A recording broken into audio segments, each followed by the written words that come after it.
Esto es Metaversadas. Hablamos en virtual. Somos Yaisa Moreno y Jimena Tormo y te damos la bienvenida a nuestra segunda temporada.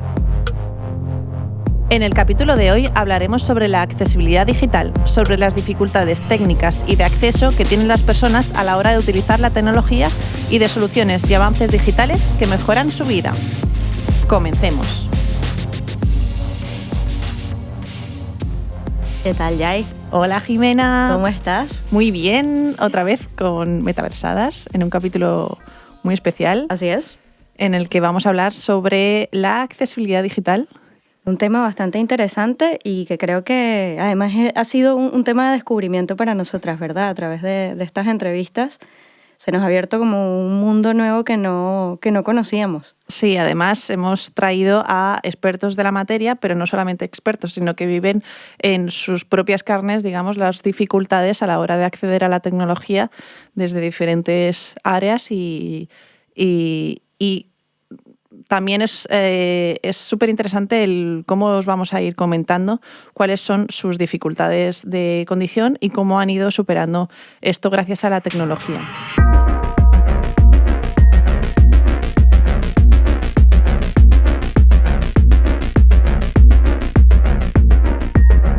Voy a introducir a Alicia Cañellas, que es una persona que ya entrevistamos en la primera temporada.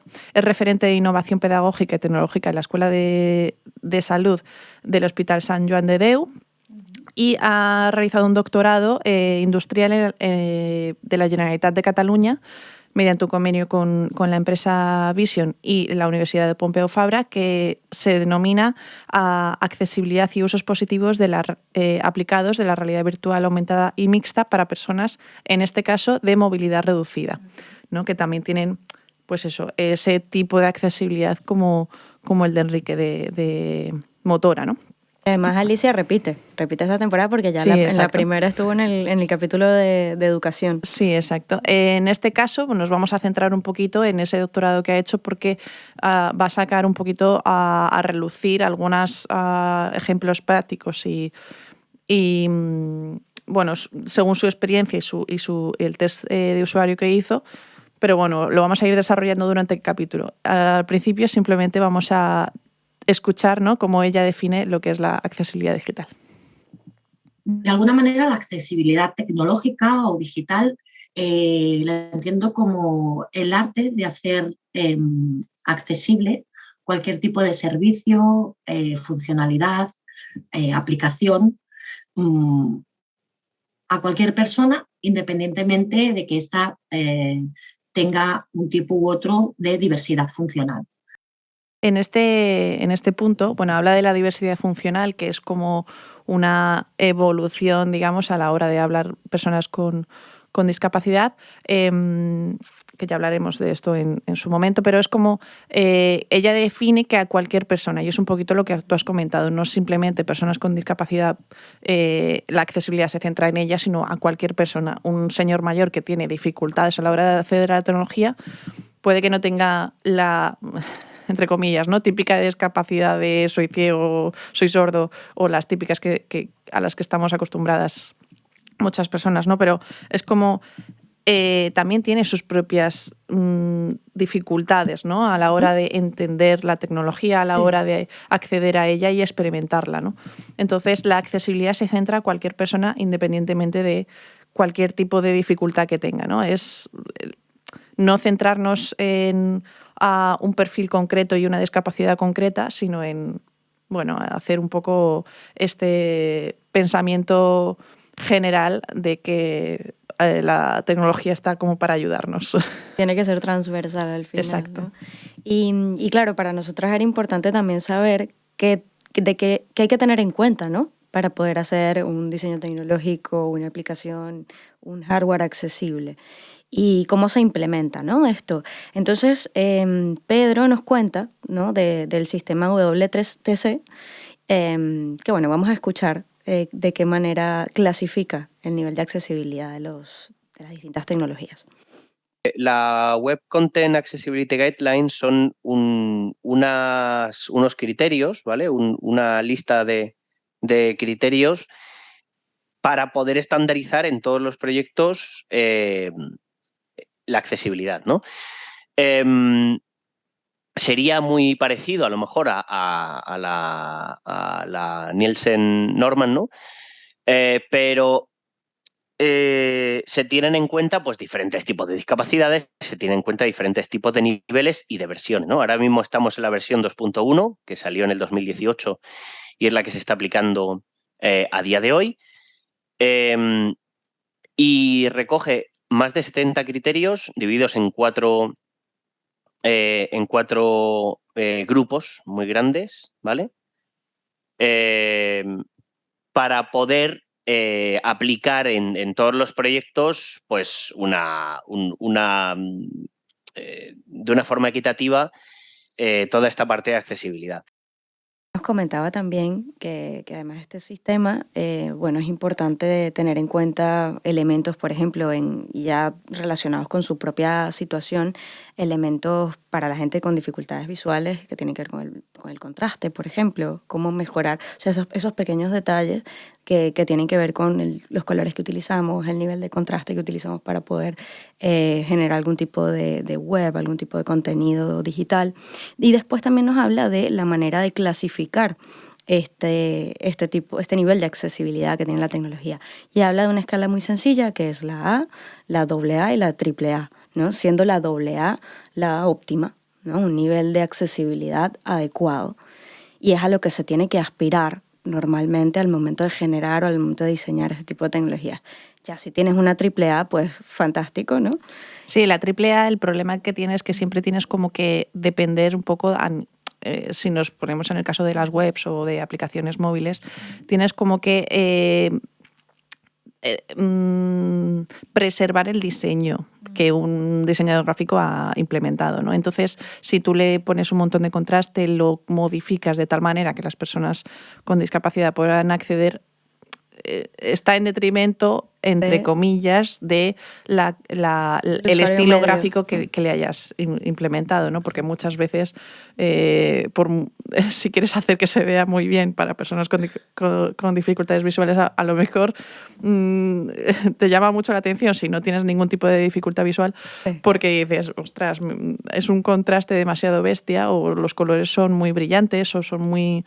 que no tiene por qué ser incompatible, ¿eh? Puedes aplicar esta AAA sin perjudicar al diseño. Pero bueno, que normalmente hay esa línea fina entre a qué le hacemos caso, ¿no? Aquí, por ejemplo, una cosa que cada vez se ve más en las webs es la opción de utilizar el dark mode, por ejemplo. Exacto. ¿No? Entonces aquí es simplemente cambias, tienes la opción de saltar de un modo a otro, ¿no? Y yo creo que eso, y la verdad es que lo he visto mucho, incluso he llegado a ver hasta 3 versiones de una misma web, ¿no? Sí. Que tengas la posibilidad de hasta 3, una con un nivel de contraste un poquito mayor, otra con un nivel ya máximo y una que es la base, ¿no? La original. Sí. Y es interesante, me parece interesante porque, bueno, me da a entender que cada vez más este tipo de contenidos y este tipo de necesidades son tomadas más en cuenta, ¿no? Sí, claro, porque aumentas el número de usuarios que pueden acceder a esa tecnología. También como micro detalle, en el mundo de los videojuegos esto se ha implementado desde hace bastante tiempo, y es la accesibilidad para daltónicos. Seguimos hablando de dificultades visuales, ¿no? El modo daltónico activado, ¿no? Nos permite ver el videojuego con diferentes colores, de manera que las personas con diferentes capacidades diferentes grados de daltonismo puedan acceder o puedan ver el juego bien, sin necesidad de que les... o sea, quiero decir que una persona sin esa dificultad o sin ese grado de discapacidad puede ver el juego con los colores que el diseñador ha planteado, pero hay una opción que te lo cambia y estas otras personas pueden verlo. De manera que el disfrutar de la experiencia puede ser sin barreras para cualquier tipo de persona.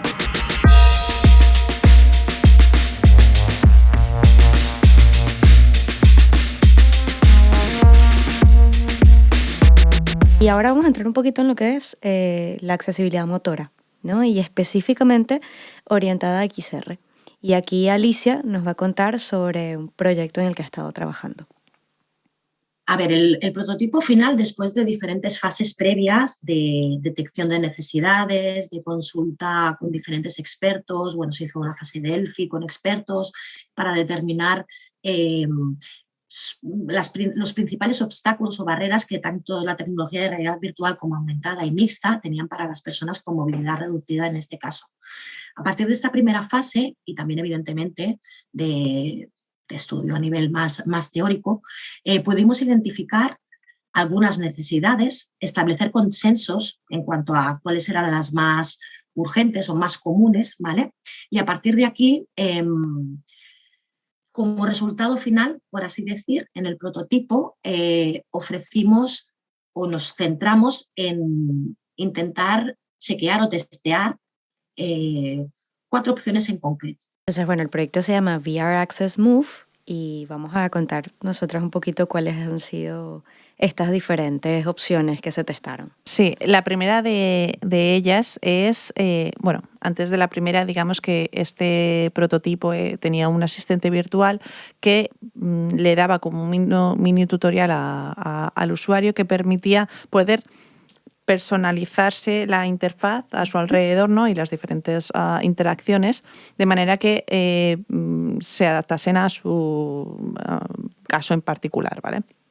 La primera de ellas comenta que podía haber una combinación de controles. ¿Esto qué quiere decir? Por ejemplo, si la mayoría de los controles, normalmente que son VR, cuando no hay mando, suele ser por gaze, que es como un puntito que está centrado a la cabeza, mientras que tú giras la cabeza, pues tienes ese puntero que te permite clicar, ¿no?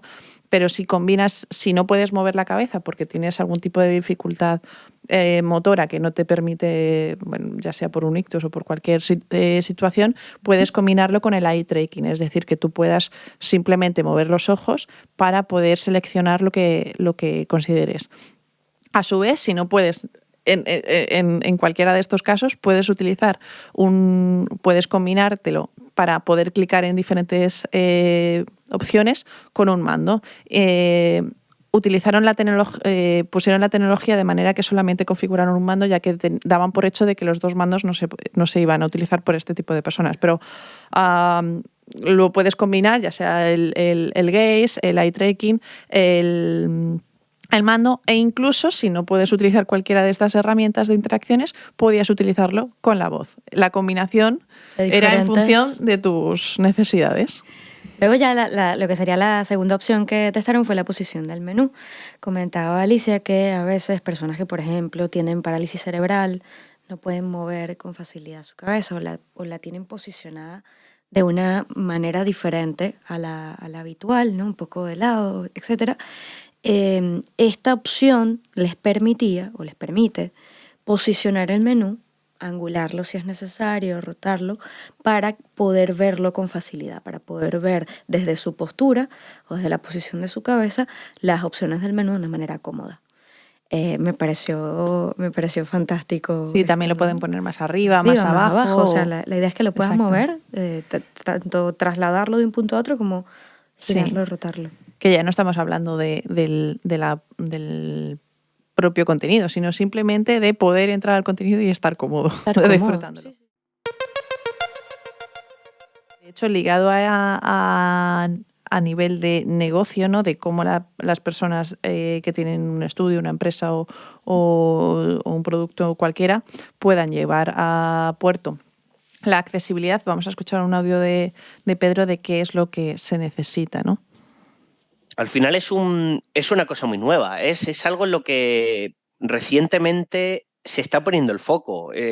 Pasa lo mismo con UX, que al final la usabilidad pues, es algo en lo que se está pensando recientemente, no es algo que la gente tuviese en su cabeza de hace 15 años para atrás. O sea, es un mundo muy nuevo y por tanto creo que hace falta mucha competencia y creo que hace falta mucha gente trabajando aquí porque será la única forma de darle el empuje necesario, porque yo por mucho que me empeñe y por mucho que me empecine en arrastrar hacia un mundo accesible, pues tenemos que ser mucho más.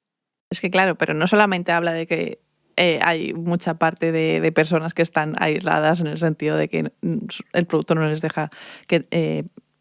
no se puede utilizar porque no es accesible, sino habla también de las personas o las entidades que se pueden dirigir a este campo de la accesibilidad porque hay mucho trabajo. Claro. Hay mucho trabajo que se puede desarrollar desde el punto de vista, además, de I+D, ¿no? Es decir, que no existía soluciones tecnológicas hace mucho tiempo, que Muy están joven. existiendo ahora a medida que están surgiendo nuevas tecnologías. En el campo de la XR pasa mucho. A medida que va surgiendo la tecnología, va surgiendo los casos aplicados que se le pueden dar, pero va surgiendo también cómo podemos adaptar esa tecnología a nivel de diseño para hacerla más accesible, ¿no? Entonces es como, hay mucho trabajo aquí. Sí, hay mucho trabajo y bueno, y lo que decía justamente Alicia, hace falta investigar muchísimo y creo que es un campo que no solamente es un campo interesante de investigar, sino que es gratificante para el que lo investiga y para el que descubre dentro de él. O sea, para mí yo creo que este es un mensaje importante, ¿no? Sí. de este capítulo, el entender que, bueno, que este campo de investigación aporta beneficios a la sociedad y además como trabajo y como práctica del día a día es algo que a la persona le puede llegar a llenar mucho. Sí, de hecho, ¿hasta dónde podemos llegar con la accesibilidad, ¿no? ¿Cuál es nuestro fin? Esto es una de las preguntas que le dije a Enrique, ¿no? ¿Cómo sería un mundo para ti, un mundo ideal, accesible, ¿no? Y esta fue su respuesta. Todo el mundo ahora mismo dice que es algo que no hemos hablado, pero todo el mundo está con el tema de la diversidad funcional, ¿no? Yo siempre, quiero decir, el CERMI, que es la confederación estatal que representa a las personas con discapacidad, dice que somos personas con discapacidad porque lo que nos discapacita es la falta de accesibilidad de los entornos, productos y servicios, no cómo seamos las personas. Quiero decir, a mí nunca me van a crecer los brazos, pero si los entornos, productos y servicios son accesibles para mí, yo dejaré de ser una persona con discapacidad. Entonces, lo que tenemos que conseguir es que promover el diseño universal y el diseño para todos y que todo esté preparado para que cualquier persona pueda utilizarlo. Ese día el mundo será accesible y las personas no serán personas con discapacidad porque no les discapacitará nada, ni los entornos, ni los productos, ni los servicios, y habrá diversidad en la humanidad, ¿no? Porque seguirán apareciendo personas que a día de hoy son personas con discapacidad, pero ya no lo serán porque podrán moverse por el mundo de una manera autónoma y completamente independiente, aunque no vean, aunque le falten los brazos como a mí, aunque no escuchen bien, pero las ciudades o los entornos o los objetos estarán preparados para que todo el mundo pueda utilizarlo independientemente de cómo una persona sea, ¿no? Me parece yo creo que a este comentario no le añadiría más nada, porque creo que es la manera perfecta Exacto. de cerrar este capítulo. Sí, es básicamente las personas con discapacidad no son personas, o sea, la discapacidad no la lleva la persona, sino el propio entorno, ¿no? Es que lo explicas súper bien. Sí, sí, o sea, sí. realmente yo también estoy totalmente de He acuerdo. disfrutado mucho y bueno, y esto ya lo comentábamos antes de grabar este capítulo, he disfrutado mucho estos testimonios porque no solamente creo que hemos aprendido un montón, Hemos aprendido muchísimo, yo he aprendido mogollón. Además, Sino sé que- cómo, sí, o sea, sino a que nivel... he descubierto, yo personalmente he descubierto un área donde me encantaría empezar a investigar, donde me encantaría empezar Sí. a aportar, ¿sabes? Sí, sobre todo, pues eso, los pequeños tips y el hecho de que cositas muy pequeñas pueden hacer que el abanico de usuarios sea muy grande. No sé, es como realmente se abre un mundo de posibilidades a la hora de experimentar la tecnología y de crear la tecnología y crear los contenidos asociados a ella. Así es. Que me alegro que hayas disfrutado. Yo también he disfrutado un montón. Hemos aprendido de las dos. Espero que los que nos estén escuchando y los que nos estén viendo hayan aprendido también con nosotras y que les haya parecido muy interesante. Así que Muchas gracias, Yai. muchas gracias, Jimena.